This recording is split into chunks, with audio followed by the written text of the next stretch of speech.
Bread and Pastry Production, First Quarter, Lesson 6. Our topic is Temperature Range for Bakery Products. Once your bread is properly proof, it's time to bake. Oven temperature is important and you should follow your specific recipe for it. In baking, you can't just close your eyes, turn the dial to 350 degree, and pull out your goods after 30 minutes.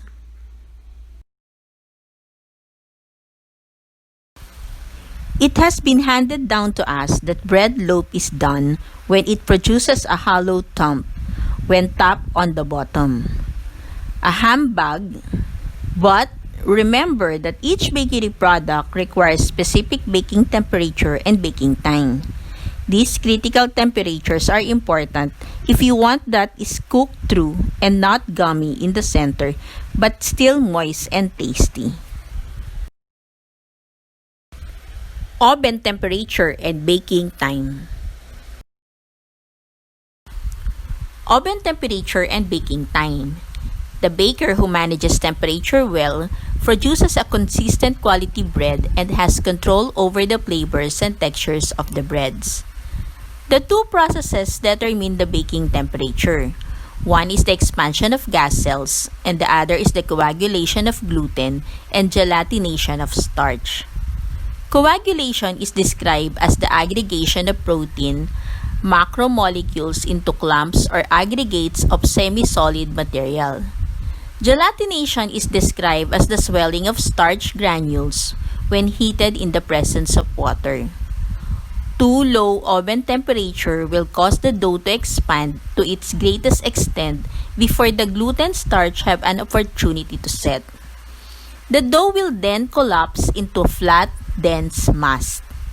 Too hot oven will cause the protein and starch in the outer layer to set too quickly.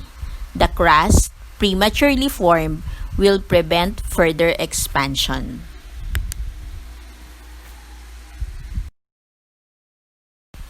Below is the table which indicates the type of baking products with corresponding oven temperature and baking time. For biscuits, temperature is 425 Fahrenheit to 450 Fahrenheit for about 10 to 15 minutes. For cornbread, 400 to 425 Fahrenheit for 30 to 40 minutes. For muffins, 400 to 425 Fahrenheit for 20 to 25 minutes.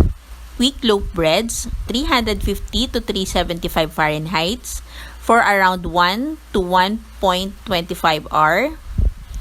For yeast bread, 400 Fahrenheit for 30 to 40 minutes. For drop cookies, 350 to 400 Fahrenheit for about 8 to 15 minutes. And for rolled cookies, around 375 Fahrenheit for 8 to 10 minutes. Rich dough is baked at lower temperature than lean dough so that the baking process is more gradual and the surface of the dough doesn't brown before the interior has set. If desired, once the shape of the dough has set, the crust has become firmer, the temperature of the oven can be reduced to allow the crust to thicken as the center finishes baking.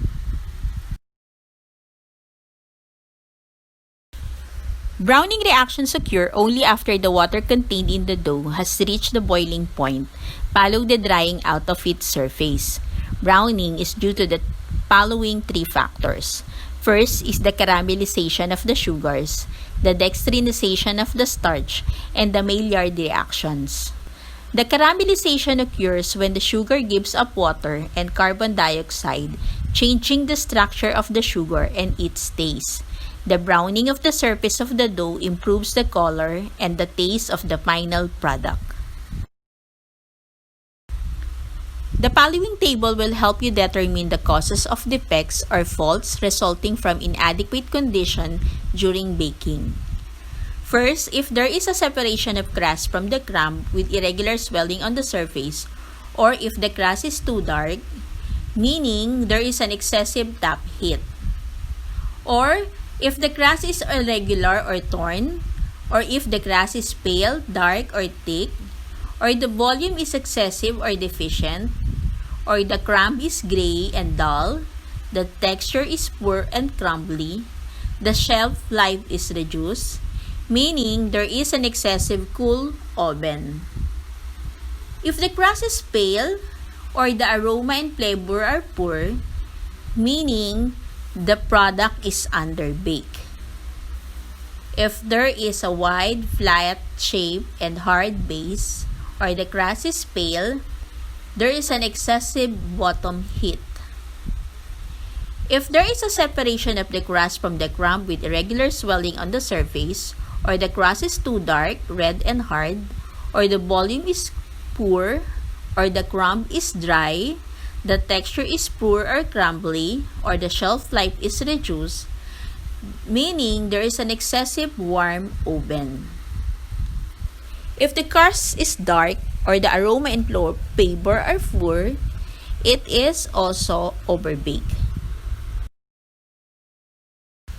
Module 1 Summary. What have you learned for the past 6 lessons? To sum up the module, these are the important points that you have to remember from the lessons we have taken up. First, each baking ingredient, whether major or minor, has its own function in producing bakery product. First is the flour, which is responsible for the structure of the bread. Choose the kind of flour suited for the bakery product that you hope to bake. Next, aside from the sweetness, sugar also increases dough development. It makes the color of the crust richer, serve as food for the yeast, contributes to moisture content of the baked products, increasing its storing quality, and acts as creaming agent when creaming butter. We also learned that eggs provide leavening, add color, texture, flavor, and richness to the butter, and acts as a stabilizer in mixture that inherently wants to separate into two parts, like oil and water. Shortening is any fat which, when added to flour mixture, increases tenderness. Example of these are oil, butter, margarine, lard, and cocoa butter. Leavening agents gives bread, cakes, and other baked goods to rise and increase its volume.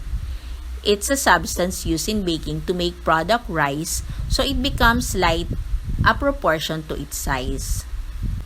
Liquid ingredients provide moisture to rehydrate and activate the yeast and bring together the flour and any other dry ingredients to make the dough. It can be water, milk, and other dairy products or juice. They are not as important as the major ingredients in baking, but they are essential in attaining the sensory qualities of the baked product. They are used in small quantity but contribute to the enhancement of the flavor and baked products. We also learned that the baking tools perform specific tasks. Be sure to use the right tool for the right job. Baking needs exact and accurate measurement. Follow the steps in measuring each ingredient in baking using standard measuring tools. Bread can be classified as based on the leavening agent used. Yeast bread, as the same as what the name implies, use yeast as leavening agent that makes the dough rise, while quick breads use chemical leavening agents such as baking powder and baking soda so it can be prepared quickly. We also learned that one must apply the appropriate mixing techniques because it greatly affects the flour mixture and its resulting product. One can cream the butter while adding sugar gradually when preparing the dough for cookies. Cutting in is when mixing fat with flour when making pastry using pastry blender. Cut and fold is when mixing delicate mixtures such as whipped egg whites and flour mixture so as not to deflate the air. Whipping is done with egg whites and cream to incorporate air to make it light and fluffy. One of the factors that affect the quality of the bakery products is following the correct baking temperature and baking time. Each bakery product requires specific baking temperature and baking time which should be strictly followed. A time to remember.